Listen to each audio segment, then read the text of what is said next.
What's up, everybody? Welcome back to the Tears Take. I'm recapping the Real Housewives of Orange County, Season 19, Episode 13. It's called Defense is the Best Offense. If you're new here, I recap reality shows every week. So if you like the content, please go ahead and like and subscribe. I would love to have you join the party. All right, let's go ahead and get into it. I'm going to go through the main parts of each scene, and then I'll give you my honest takes along the way. As always, I do want to hear from you, so please feel free to drop your takes in the comment, and I will respond back. So we have the usual montage, and we land on Ryan and Jen. They're planning their wedding, and she talks about the Temecula trip and how things went south with Shannon and Tamra. Then we see Tamra chatting with Eddie. Mr. Eddie, thank you for making an appearance, sir. It's been oh so long. I didn't know you were still in the picture. So Tamra tells Eddie her side of, the story with Shannon getting offended by Tamra bringing up Shannon's dad and his past drinking history. And then she says she's trying to also move forward with Gretchen. And this is like the first time that Eddie seems to have heard this, because he's like, wait, Gretchen? Wait, you're talking to her again? And I was like, it's been a minute since Gretchen has been in the picture, so why haven't you heard that? That tells me that Eddie and Tamra are very disconnected, because it's weird that was the first time that he's heard this. So then we get a scene at Gretchen's house, and her house is gorgeous, and all I kept thinking about was like, okay, she pays for all of this herself, and I'm like, what does she do again? I don't remember her job. And I'm not even trying to be like shady. Like, if you seriously know her job, let me know. If I remember, I'll look it up after this, but I don't know what she does for a living. Anyway, so we land at a scene in her house. Well, her and Slade's house, but we know what I'm saying. And she has like this rehearsed scene with Slade where she's like, oh, Slade, I was so mad at you for bringing up the rumor about Tamra. Child, y'all know as soon as you got the contract to come back, y'all outlined exactly what you're going to do, when you're going to bring it up, because y'all are so thirsty. And yeah. So then we get back to Tamra and Eddie, and Eddie is like, Shannon is really into herself, but she's overall harmless. Like, she can be like a draining, terrible friend, but at the end of the day, she doesn't have malintent, whereas Gretchen is literally evil. And I was like, that's an interesting point, because, and I'd have to agree with him. I think that's a really fair assessment on Shannon. And Gretchen, I don't know. I think evil might be a stretch, but it's not a big stretch. So, and then back at Gretchen's house, she kind of tells Slade that Emily has been kind of playing both sides, and Emily is very vocal when Tamra's not around, but then she's kind of like speaking out the other side of her mouth when she is with Tamra. So that's something we're going to keep an eye on. So then we get a scene with Tamra taking her daughter to visit a school, and Tamra, what's going on with your boobs in the confessional? Like, if you have like botched surgery, I mean, go off, do what you want. If I had botched surgery, I would not have the lowest plunging outfit to show off said botched. But if you're confident enough, go ahead. But I was like, girl, and yeah, I don't know. Like I said, every other year she has a facelift. The years in between those years, she gets her boobs done. Like, the woman has had probably 4 or 5 boob jobs. So like, oh, and side note, I really like Sophia's piano tights. Those were really cute. Okay. So they had a really nice scene touring the school, learning more about it. And Sophia says that she's grateful for Tamra's support. And Tamra was just really proud that her daughter's getting to go to college and doing something that Tamra didn't get to do because she was a mother at such a young age. So then we get a scene with Jen and her daughter, and they go to the spa, and it's like her daughter's first facial. It's so cute.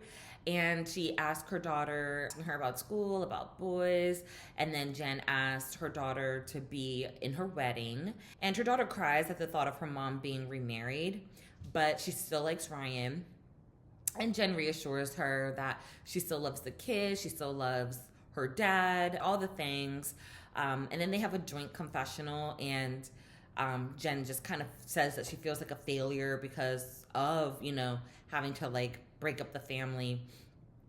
And her daughter says, like, no, you're not. And it was just really sweet. I will say, a lot of the housewives seem like really good moms. I'll just say that. They're all batshit crazy, but they seem like good moms. So then in the next scene, Gretchen rolls up to to a self-defense place, carrying the YSL bag that I want. And she basically says, I was in a stalker situation, and because of that, Slade wants me to do self-defense. And I'm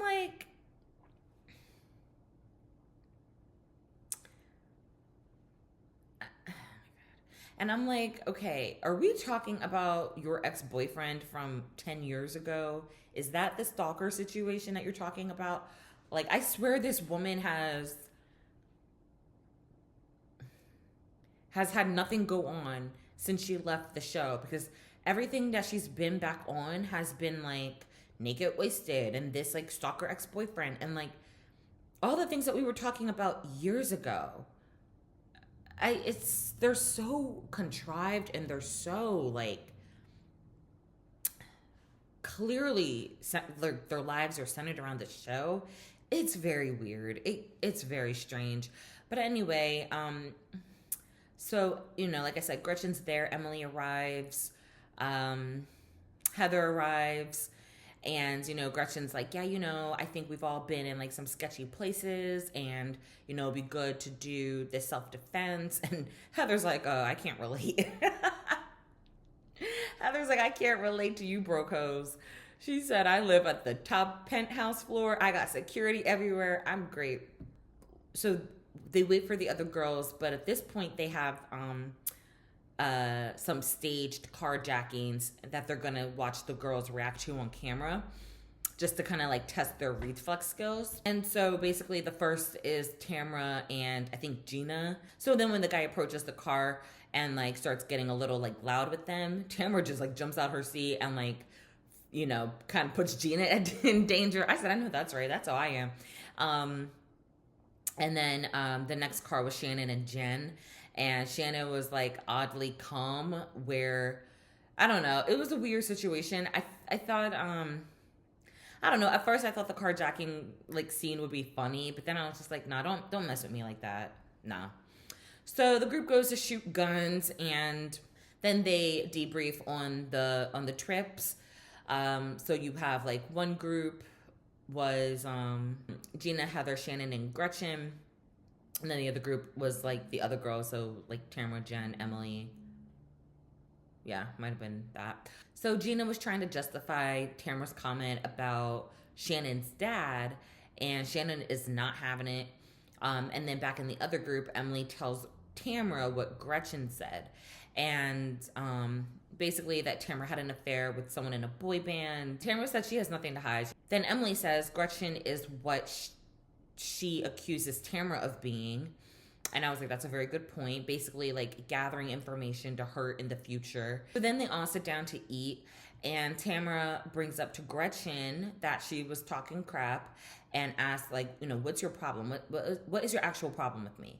And Gretchen says it was Slade who added the affair part. And Tamra says enough is enough. And Gretchen tries to backpedal, but Emily and Heather hold her accountable. She was trying to act like she didn't bring it up and she had nothing to do with it. And, just because Slade said something stupid, it's not my fault. And it's like, no, you willingly said that information when all they wanted to do was hear a song. You were like, oh yeah, she did that song when she was banging so-and-so. And it's just like, don't sit up here and backpedal now that, that you didn't say it. You didn't mean for it to get out and, all that. So then Gretchen wants to throw out some little threat saying, I've been keeping quiet on what I really know about you. And Tamra's like, what do you know? Well, she didn't say it like that. She said, what do you know about me, bitch? And so, and that's how you know Gretchen's bluffing, because Tamra called her bluff and she was like, say it. Say what you know. And Gretchen, had nothing to say. And so things escalate. Tamra's in her phase, waving the middle fingers in the air. They call each other liars. Tamra brings up that Gretchen did in fact cheat on her dying fiance. Tamra storms out. And Tamra's just like, she's had it. She's like, Gretchen's been doing this for 12 years. And that was pretty much it. This season, like, not that Katie's the most interesting character, but I need Katie back. And I don't need them to pile on Katie, but I need something else to happen besides fighting over this 15-year like issue. I cannot. So I'm gonna need them to pick this up. It was a very staged and produced episode. It went by very quick. There wasn't a lot of meat to this episode. So yeah, y'all need to step it up, OC. Let's go. Anyway, so I want to hear from you. Do you believe that Gretchen, has anything on Tamra? Do you think Gretchen, made an oopsie when she mentioned the boy band member, or do you think it was something that her and Slade calculated? I want to hear from you. Let me know your comments below. Please like and subscribe if you like the content. Please watch some of the other videos and share them with another friend or Bravo lover. And as always, I will see you in the next video. Mwah.